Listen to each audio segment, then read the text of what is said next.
Welcome to Coin Hunter UK. If you are a fan of history, a lover of art, or someone who believes that every coin in your pocket tells a hidden story, then you have landed in the perfect place. I am your host, and today we are diving deep into one of the most iconic pieces of currency ever to come out of the Southern Hemisphere. Behind me, you see a masterpiece from 1967, the Australian 20-cent coin. But this isn't just a piece of metal. It represents a revolution. It represents the moment a nation decided to break away from centuries of tradition to embrace a new, modern identity.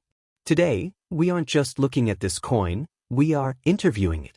We will uncover who the genius was behind its design, why a strange egg-laying mammal was chosen to represent a country, and the high-stakes political environment that gave birth to this silver-colored beauty. We will also talk about technical secrets, the weight, the edges, and a specific error that could make this coin worth a small fortune in today's market. Before we peel back the layers of time and explore the secrets of 1967, make sure you hit that subscribe button right now and turn on the bell notifications. Here at Coin Interview, we bring you the most detailed, researched, and fascinating stories from the world of numismatics. You don't want to miss a single chapter of history. All settled? Let's begin the interview with the 1967 Australian 20-cent coin. In the mid-1960s, Australia was moving away from the complex British pounds, shillings, and pence system. This move was called decimalisation. The project was spearheaded by Sir Robert Menzies, Prime Minister, and Harold Holt, Treasurer.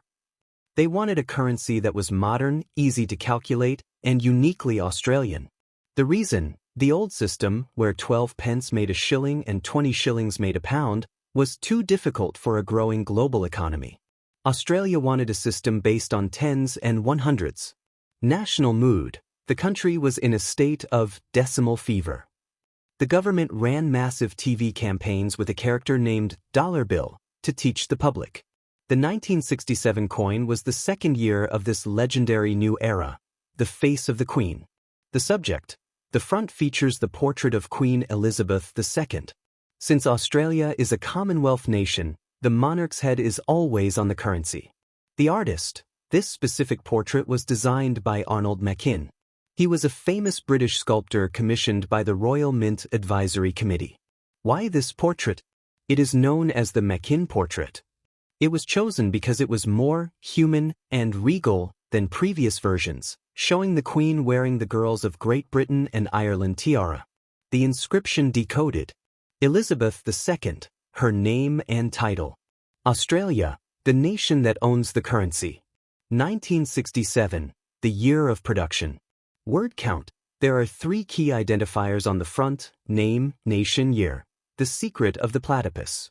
The mastermind, the back was designed by Stuart Devlin, an Australian artist who became world famous for this work. The concept, Devlin was commissioned by the Australian government after winning a national design competition. His goal was to showcase Australia's primitive and unique wildlife. The choice of the platypus was chosen because it is found only in Australia. In the 1960s, it symbolized a nation that was different, special, and independent. The design secret, if you look closely at the bubbles and swirls around the animal, Devlin designed them to show submerged motion. It isn't just a picture, it's a scene of a platypus swimming through water. Weight, metal, and engineering. Composition, the coin is made of copper nickel, 75% copper and 25% nickel. Why not silver? Real silver is soft and expensive. Copper nickel was chosen because it stays shiny, resists scratches, and is very durable for daily trade. Specifications. Weight, 11.31 grams. It was made exactly this heavy so that it would be precisely double the weight of the 10-cent coin. Diameter, 28.52 millimeters. The edges, the coin has milled edges, lines. There are approximately 140 to 150 vertical lines. The purpose of lines, these were ordered to be added so that vision-impaired people could identify the coin by touch, and to prevent people from filing down the edges to steal metal, market secrets. The common value, in average condition, it is worth about $1 to $3 to collectors because 58 million were made. The Wavy 2 secret. This is the most famous error in Australian history. On a very few coins, the top of the 2, in 20, has a wavy horizontal line instead of a straight one. The price tag. If your coin has the Wavy 2 error, the price can jump from 20 cents to $400 to $800 plus USD depending on the quality.